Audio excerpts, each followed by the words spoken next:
하나님의 말씀입니다.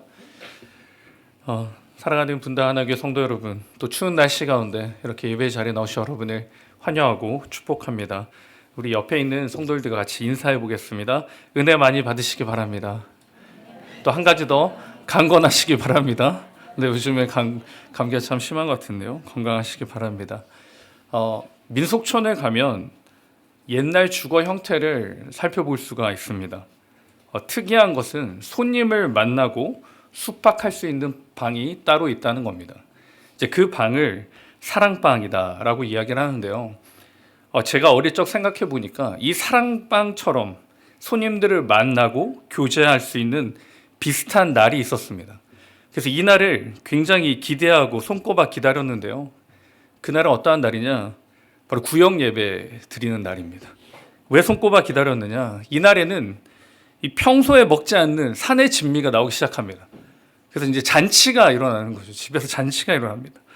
구역 예배를 어떻게 드리는지 관심이 없습니다. 빨리 끝나고 가면 그걸 먹어야지 라는 기대감만 가지고 있습니다. 우리는 이제 다락방일 텐데요. 이 다락방이 이제 방학 중에 있습니다. 여러분 다락방 많이 그리우시죠? 네, 그립습니다. 네, 기대하시기 바랍니다. 근데 오늘 보시면 제가 구역 예배를 사모했던 이유는 바로 먹기 위함이었습니다. 맛있는 걸 먹기 위해. 그런데 오늘 이 성탄절, 예수 그리스도의 탄생 앞에 이 세상은 즐거워하고 기뻐하고 또한 여러 가지를 준비하는데요. 그 이유를 누가 오신지를 잘 모르고 준비하기 때문에 그렇습니다. 제가 구역 예배를 먹기 위해 준비했던 것처럼 세상 사람들은 산타를 보고 또 연인들 혹은 가족을 대상으로 선물을 준비하고 기뻐합니다. 예수님의 탄생보다는 그냥 즐겁고 행복한 하루의 날입니다. 정말 예수님께서 이 땅에 오신 이유가 무엇일까요? 왜 이 땅은 즐거워하고 기뻐해야 합니까? 오늘 이 말씀을 받으시고 저와 여러분, 믿는 우리라도 그 예수 그리스도께서 오신 그 목적과 그 이유를 꼭 기억하심으로 정말 진심으로 기뻐하는 이번 한 주간이 또한 매 순간이 될 수 있기를 주님의 이름으로 축원드립니다. 예수님이 이 땅에 오신 이유는 무엇인가? 첫째는 우리에게 자유를 주시기 위함입니다. 자유에 관련된 무수히 많은 사람들이 있습니다. 그 중에 한 사람이 마틴 루터 킹 목사입니다. 잘 알려진 것처럼 흑인 해방 운동을 진행한 사람입니다. 1963년에 링컨 기념관 앞에서 너무나도 유명한 연설을 합니다. I have a dream, 나는 꿈이 있다 라는 연설입니다. 그 연설 후에 수십 년이 지난 후에 바로 아프로 아메리칸이 대통령으로 선출됩니다. 그런데 여전히 차별이 있고 여전히 어려움이 있습니다. 완전하지 않습니다. 자유를 그만큼 누리기가 쉽지 않습니다. 오늘 예수님께서 이 땅에 오신 이유를 자유를 위해 오셨다라고 말씀을 드렸는데요. 사람은 원래 창조되기를 자유를 누리도록 창조되었습니다. 그게 창세기에 기록되고 있는데요.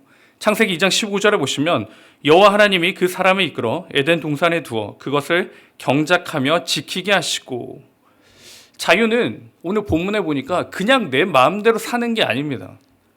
내가 원하는 대로 하고 내 필요대로 행동하는 게 아니라 하나님과 함께하며 하나님과 관계하며 하나님과 안에서 누리는 것이 진정한 자유임을 바로 창세기는 이야기하고 있습니다. 그런데 이 자유를 누리던 사람들이 자유를 스스로 상실하게 합니다. 죄로 인함입니다.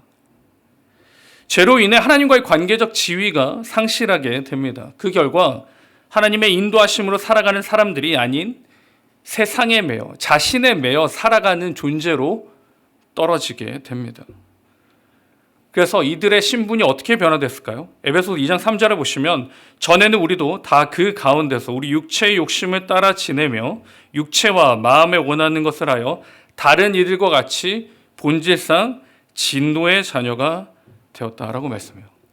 진노의 자녀가 되었습니다. 하나님과 함께하지 않으니 이제 육체의 욕심과 육체와 마음을 따라갈 수밖에 없는 존재가 되었습니다. 오늘 본문에 보시면 우리를 양으로 소개하고 계십니다. 양들은 생존하기 위해서 반드시 필요한 존재가 있는데요. 목자입니다. 이사야 53장 6절에 보시면 새 번역본에 이렇게 기록하는데요. 같이 읽겠습니다. 시작. 우리는 모두 양처럼 길을 잇고 각기 제 갈 길로 흩어졌으나. 우리는 양 같아서 우리를 이끌 목자가 필요합니다. 이 목자가 누구냐에 따라 우리의 삶은, 우리의 방향은 달라지게 됩니다. 이 본문 8절에 보시면, 오늘 본문 8절에 보시면 이렇게 기록합니다. 나보다 먼저 온 자는 다 절도요 강도니 양들이 듣지 아니하였느니라 라고 말씀해요. 우리 주변에 우리를 인도하는 것들이 굉장히 많습니다. 우리의 눈을 끌고 감정을 이끌고 또한 마음을 사는 목자들이 많이 있습니다. 그런데 이것을 무엇이라고 말씀하고 있습니까? 다 절도자고 다 강도라고 이야기합니다. 우리의 모든 것을 앗아가며 우리를 피폐하게 만든다라고 말합니다. 여러분, 이러한 목자들을 어떻게 해야 될까요? 맞서서 싸워야겠죠. 대항해야 됩니다. 우리를 다른 곳이 아닌 멸망과 사망으로 이끄는 목자들을 우리는 두고 볼 수가 없습니다. 그런데 맞서 싸울 수 있을 만큼 눈에 보이면 되는데, 이 혁명처럼 눈에 보이는 적이면 우리가 모든 걸 들고 가서 싸우면 될 텐데 눈에 보이지 않습니다. 우리 힘으로 해결할 수 없고 우리 힘으로 아무것도 상대할 수도 없습니다. 그러니 어떻게 할까요? 그러니 수긍합니다. 이 세상의 목자 안에서 자유를 찾기에 노력합니다. 그래서 그 자유를 누리려고 최선을 다합니다. 그게 바로 세상이 말하고 있는 자유, 지위가, 명예가, 돈이, 그리고 학벌이 너에게 자유를 줄 거라고 이야기합니다. 거기에 현혹되어서 우리가 살아가고 있습니다. 여러분, 정말 그렇게 살면 진짜 자유를 누리십니까? 그런데 이렇게 얻은 자유도 결국은 소멸하게 됩니다. 그래서 또 다른 자유를 찾아 나섭니다. 결국 자유를 찾아 떠도는 유랑민이 됩니다. 그렇게 인생을 마감하게 되는 거죠. 이런 미래도 없고 방법도 없는 우리를 하나님께서 독생자를 보내주십니다. 예수 그리스도입니다. 우리 본문 10장 7절을 같이 읽겠습니다. 본문 10장 7절입니다. 그러므로 예수께서 다시 이르시되 내가 진실로 너에게 말하노니 나는 양의 문이다. 아멘. 요한복음의 특징이 있는데요. 요한복음에서 주님이 어떠한 강조를 이야기하실 때는 아멘 아멘 레고 휘민이라고 말씀합니다. 그게 뭐냐면 내가 진실로라는 뜻입니다. 그리고 나는 무엇이다 라고 소개를 하는데요. 예를 들면 나는 세상의 빛이다, 나는 생명의 떡이다 이렇게 소개하십니다. 그게 요한복음에 7가지가 나오는데요. 오늘은 그 3번째입니다. 나는 양의 문이다. 자신을 양을 보호하는 울타리의 문으로 설명하십니다. 그래서 이 문을 열고 들어오는 모든 양은 자유를 누리게 됩니다. 주 안에서 자유를 누리며 주님과 함께 자유를 누릴 수가 있습니다. 그 어떤 것도 침범할 수 없고 그 어떤 것도 무너뜨릴 수가 없습니다. 그런데 여러분, 우리가 그 문을 열고 들어간 것 같은데 왜 여전히 우리의 삶은 어렵고 힘들고 또 우리 가정과 우리 자녀들이 힘들게 살아가는 걸까요? 왜 그럴까요? 그건 오늘 말씀을 통해서 우리가 묵상하기에는 예수님 문 안에 있으면서도 밖을 보기에 그렇습니다. 예수님 안에서 그 안의 자유를 누리면 되는데 이 안에 있는 것들이 너무 평안하고 형통하니 세상 밖을 보기 시작합니다. 그리고 저게 더 좋아 보입니다. 그래서 울타리 밖을 기웃거리고 어떻게 하면 저기로 나갈 수 있을까 고민하기에 그렇습니다. 근데 정말 여러분, 그렇게 밖에 나가서 세상이 말하고 있는 그 모든 것들을 취하게 되면 우리는 자유를 누릴 수 있을까요? 절대 그렇지 않습니다. 베드로전서 5장 8절에 보시면 이렇게 기록하는데요. 근신하라 깨어라 너희 대적 마귀가 우는 사자같이 두루 다니며 삼킬 자를 찾는다라고 말씀합니다. 양이 자유를 누릴 수 있는 곳은 안전한 곳일 때 누릴 수가 있습니다. 안전한 곳에서 마음껏 뛰어놀 수가 있습니다. 하나님께서 예수 그리스도를 이 땅에 보내신 이유는 양 같은 우리에게 참된 목자를 주시기 위함이고 그 목자로 말미암아 우리에게 무엇을 주십니까? 자유를 주시기 위함입니다. 이 세상의 험한 꼴, 이 세상의 힘듦, 이 세상의 어려움 안에 매여 살아가라고 예수님을 보내신 게 아니라 이 예수 그리스도를 말미암아 모든 것에서 자유하게 해주신 것입니다. 그래서 9절에 보시면 꼴을 얻으며 아무런 부족한 없이 누리며 살도록 하신 것입니다. 그래서 우리는 예수 그리스도의 탄생을 기뻐하는 겁니다.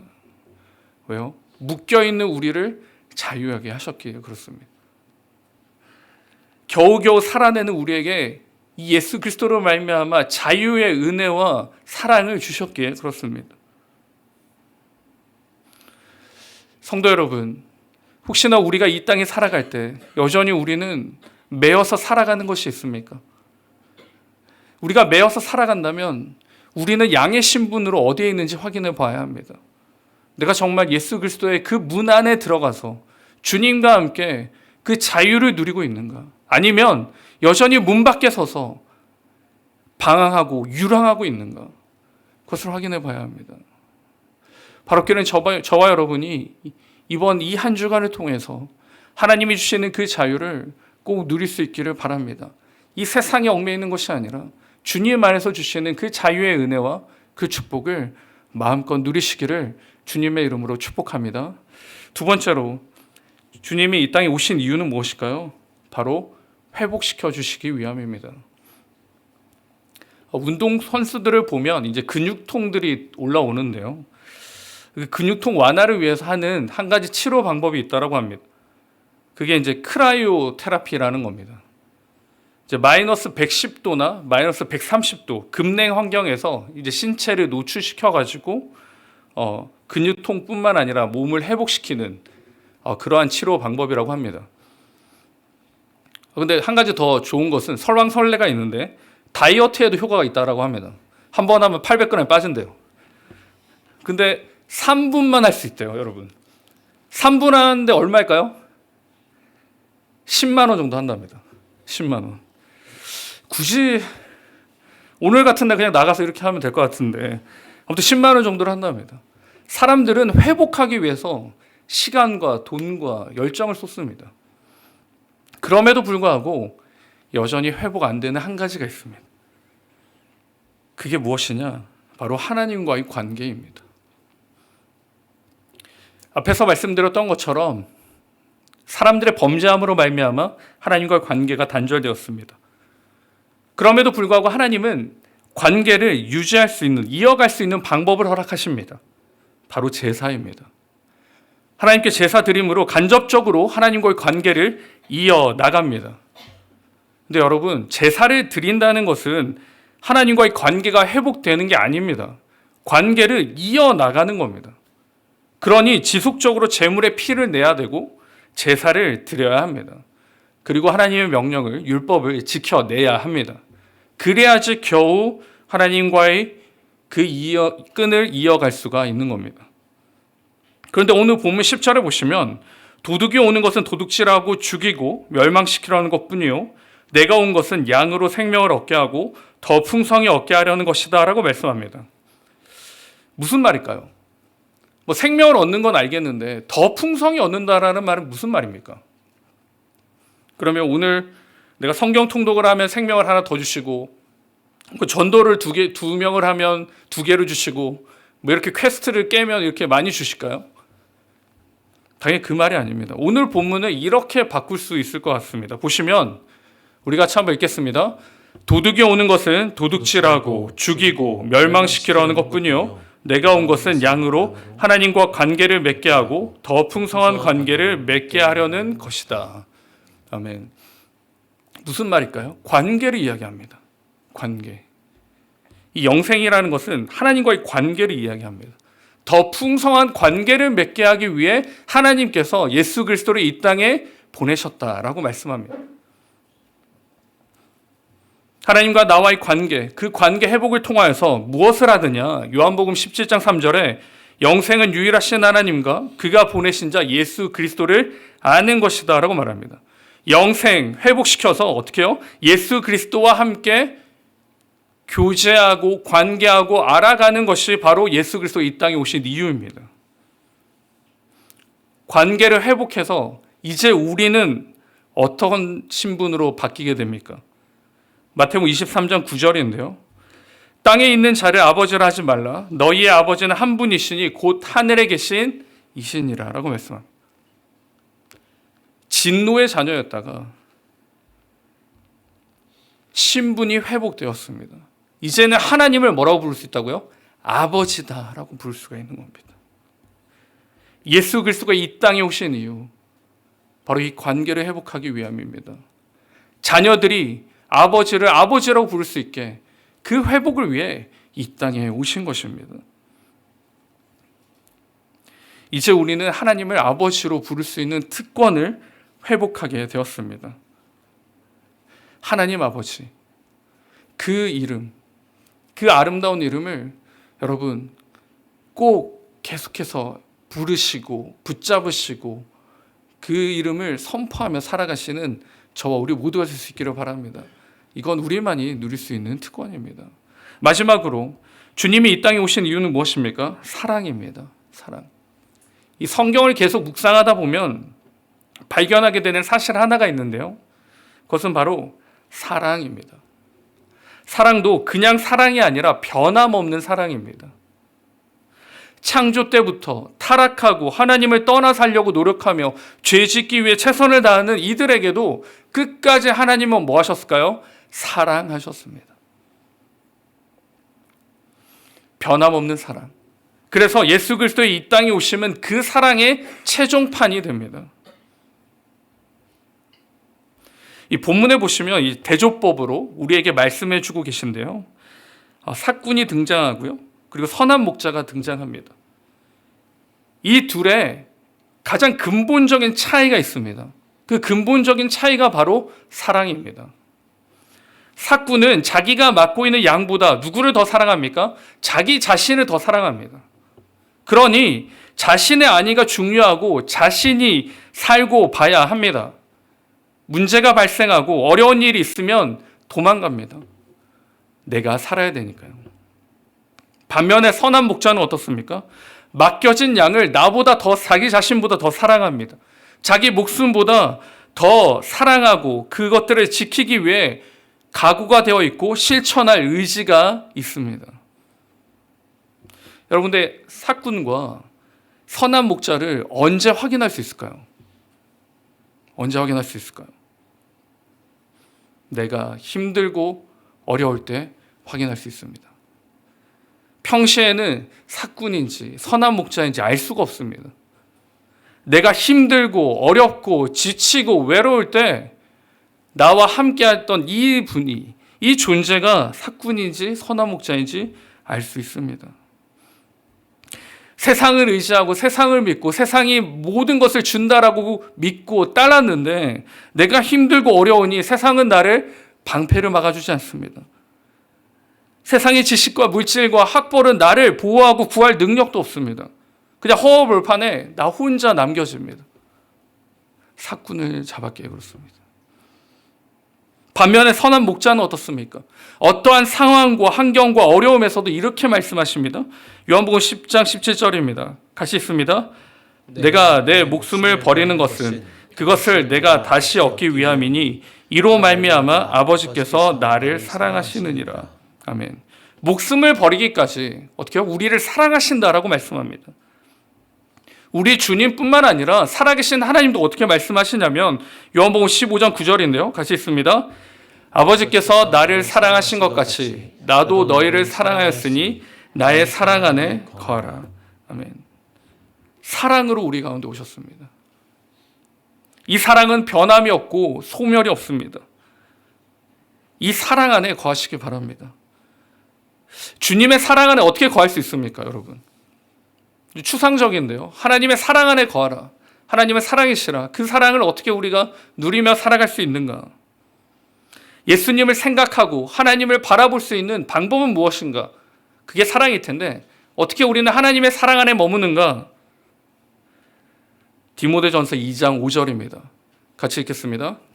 하나님은 한 분이시오 하나님과 사람 사이의 중보자도 한 분이시니 곧 사람이신 그리스도 예수라. 예수님을 생각하고 하나님을 바라볼 수 있는 방법은 무엇일까요? 기도입니다. 그게 그 사랑 안에 머무는 것이고 그 사랑을 확인하는 것이고 그 사랑을 선포하는 것입니다. 기도를 통해 우리는 나를 사랑하시는 하나님을 발견하고 나를 위해 이 땅에 오신 예수 그리스도를 선포하게 되는 것입니다. 성도 여러분, 이제 2023년도도 며칠 남지 않았습니다. 우리가 하나님의 사랑을 확인할 시간입니다. 어떻게 확인할 수 있을까요? 올 한 해 부어주신 하나님의 그 은혜를 기억하시고 하나님께 기도하며 그 사랑을 나타내시기 바랍니다. 그게 바로 우리가 누려야 되는 복된 소식이고 기쁨이고 시간인 줄 믿습니다. 많은 사람들은 이 땅에 오신 예수를 기억하지 않습니다. 이제는 메리 크리스마스도 아니고 이제 해피 할리데이고, 이제 제가 어제 애들 보는 프로를 보니까 메리냐마스 뭐 이렇게 이야기를 하더라고요. 캐릭터의 이름을 따서 난리입니다. 이렇게 무수히 많은 도전 가운데 한 분이 잊혀져 갑니다. 바로 우리를 위해 이 땅에 오신 예수 그리스도입니다. 그가 이 땅에 오신 이유 바로 저와 여러분입니다. 세상의 분위기에 젖어 감정적으로 즐겁고 기쁜 날이 아니라, 혹은 그냥 하루의 한 날이 아니라 정말 나를 위해 이 땅에 오신 그 은혜를 기억하시기 바랍니다. 그 은혜를 감사하시기 바랍니다. 그 감사를 붙들고 하나님께 기도하시기 바랍니다. 그것이 바로 이 성탄절, 예수 그리스도의 탄생을 준비하는 저와 여러분의 모습이 되어야 합니다. 성도 여러분, 우리를 위해 오신 주 예수 그리스도의 탄생을 진심으로 기뻐하시기를 주님의 이름으로 축복합니다. 아멘. 오늘 우리의 고백문을 한번 볼 텐데요. 오늘 우리의 고백문은 같이 한번 읽어보겠습니다. 시작. 나는 하나님이 사랑하시기로 작정하신 자녀입니다. 그 사랑 붙들고 매일 기도하며 살겠습니다. 우리 이 고백대로 이번 한 주간 또 매 순간순간 살아가시는 저와 여러분 될 수 있기를 축복합니다.